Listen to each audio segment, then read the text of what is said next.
Hello, this is Mr. Forish, and welcome to our first project in Intro to Photoshop.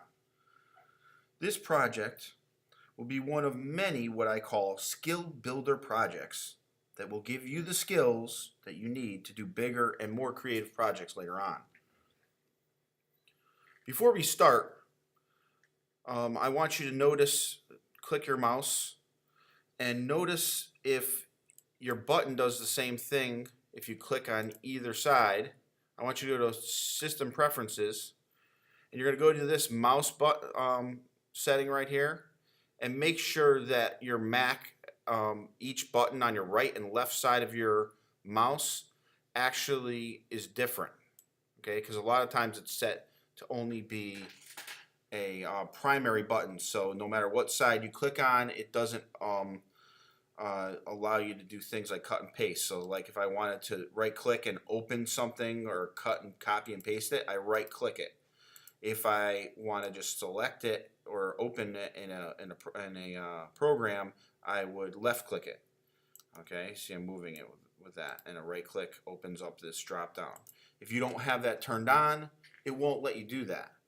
Like a lot of PCs always have that enabled. Alright, so the first thing that we're going to have to do is open Photoshop, obviously. So you'll notice I have a little icon here on my deck that is PS, that's Photoshop. If you don't have it on your deck, you could open the Launchpad, and if you go on your Launchpad, you could click these buttons to go on separate areas of your Launchpad, and you'll find Photoshop on your computer. So I'm going to take this Photoshop. If I didn't have it on my deck, I would click it and I would drag it and I would put it on there, but I don't need to do that since I already have it. Alright, so now I click on this to open Photoshop. Now, the first thing I'm going to do is create a new file.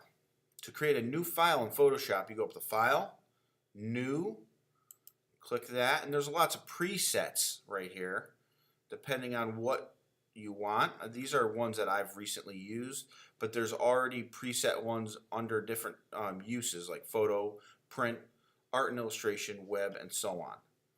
So what I'm going to do right now though is we're going to create what's called an 8.5:11 with print resolution. Print resolution is 300 pixels per inch.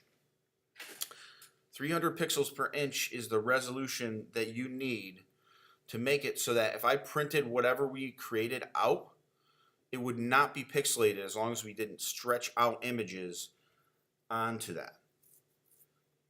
So I'm going to click on this, and you see it goes over here. You could name it if you want. I'm going to keep it Untitled 1. 300 dots per inch, that's print resolution. I'm going to click Create. Most of the time we're going to do our things in print resolution because sometimes I'll print them out and we'll hang them up for display. Now, on Google Classroom, I'm going to upload this file, this person, but I downloaded this from freeimages.com, and it was by Jean Scheijen, a photographer, and it was a royalty-free image. So I downloaded it, and on my downloads, I'm going to bring it up here and drag it to this bar up here. I'm not going to drag it into the actual file, because if I do that, it's going to open it up as a separate layer, and this is your layer panel on here, and we don't want that because it'll be a smart object, and we'll have to edit it on the separate file. And there are times where that is good, but in this case, it would be it would actually make our job harder. So before we start, though, you'll have to know a few things about the layout of Photoshop. First, this is our toolbar. And you'll notice when I go over that and keep my pointer over that, a little example pops up and tells you what it is. Sometimes it has a little animated GIF that actually shows them using it. And so it'll tell you what each thing does. We're going to go over these throughout our time. The ones we're going to use for this project, though, are, we might use the Move tool. We're going to use the Magic Wand tool, and we're going to use Cut and Paste, which is up here, Edit, cut and copy and paste, or you could do the Command C for copy, Command V for paste. And we're going to also use the zoom and pan tool and change the color and maybe use a brush. All right, so I'm going to take this businessman and I'm going to bring him into here. And the way I'm going to do that is cutting and pasting him. So first thing I'm going to do is I'm going to take my magic wand tool and I'm going to click the white around him. They made it really easy. They already cropped him out for us. Okay. And you'll notice right now there's different settings up here. Every single tool has its different settings that pop up. When you put that tool on, it will have settings on the top. And this setting right here is a new selection. Every time you click, it makes a new selection. So it would deselect the old selection and reselect the new selection. This one keeps adding to the selection. This subtracts from the selection. Okay, and I think that this one just chooses like whatever selections intersect with selection. All right, so I'm just going to add this area here. I don't need it to be perfect in this case. All right, so what I'm going to do here is I'm going to go edit, copy. Oh, wait a second. I just copied the background. First, I got to go select, inverse, and we have our guy selected.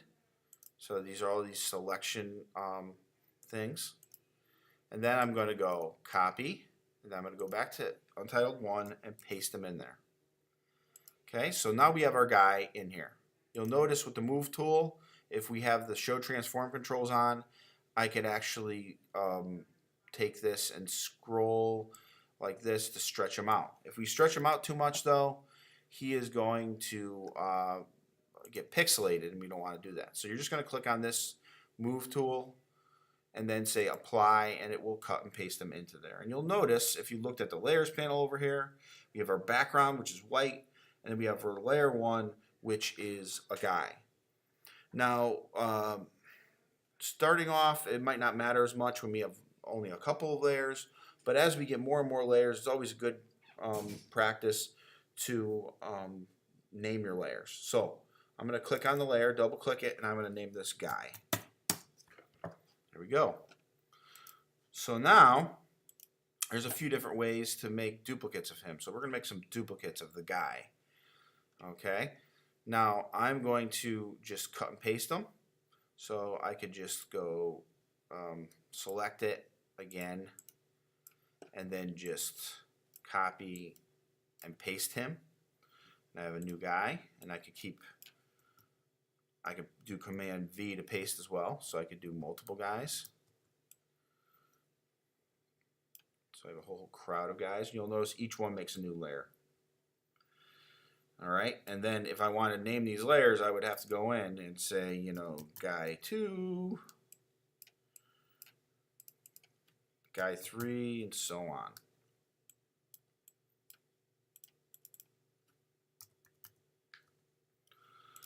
All right, if I wanted to delete a layer, I take the layer, I click it, and I drag it into the trash can, and it deletes the whole entire layer. All right. If I want to also duplicate a layer, sometimes it won't let you select things because you have to apply a transformation, and moving things or resizing them creates a transformation. So you apply that. And now I could take this guy and I could also duplicate him by the whole layer by clicking and dragging onto this new layer thing. Likewise, you see I made a new one. Likewise, if I wanted to just make a blank new layer, I could click that. That's what I'll do. On this new blank layer, I'm going to paint something. All right, so I'm going to click on the brush tool. There's all different types of brushes in here. If you click up here, and all different types of setting, including the opacity, which is like if it's see-through or not. The flow up here is all the different sizes and the hardness or softness of it. The hardness means it's really sharp. if I make the hardness lower, it'll be like kind of like a spray paint can. So if I click on that, you'll see that's the size of it. And I want to change my color. If I want to change my color, I click down here, click on blue.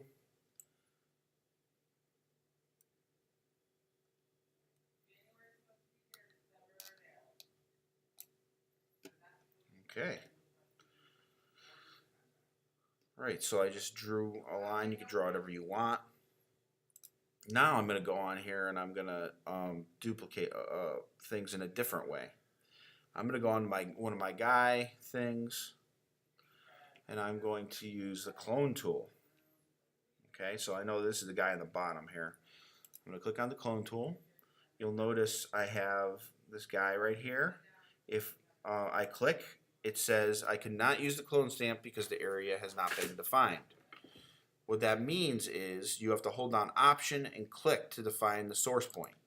So what I'm going to do is hold down Option on my keyboard and click, and then it allows me to kind of duplicate the guy, but do them in a way that is I could even just do parts of them. If I wanted to give this guy another head, I could click again here and like give him another head right here. Now this is going to be very useful as we go on and we do some more creative projects. The cloning tool allows us to like really play with the photo, make things more fantastic, and so on. It could, if it's very like repetitive though, it could become very obvious, and we don't want to do that unless we're going for something silly. Alright, so that's the basics of the layout. I want you guys to just go in here, download the guy, open a new file, and play with it and do basically what I just did or more, and just have fun with it. If you want to, you could add other photos that you could find on Google. When you're done, what you're going to do is you're going to go up here, and you're going to go File, Save As. All right. You're going to save it as a Photoshop PDF format. There's a lot of different formats here. But you're going to save it as a Photoshop PDF. The reason we save it as that is because it's easy to print, and I could see it right on the browser if I just need to check on it. And in this case, I'm just going to be checking on it and giving you a grade right on Google Classroom from the picture that I see on Google Classroom. If you do it in a different format, I might have to download it, and if I have to do that for every single kid, it ends up being very laborious. So make sure you save it as a Photoshop PDF. So I'll name it Guy, save it to my desktop, and then you're going to bring it onto Google Classroom.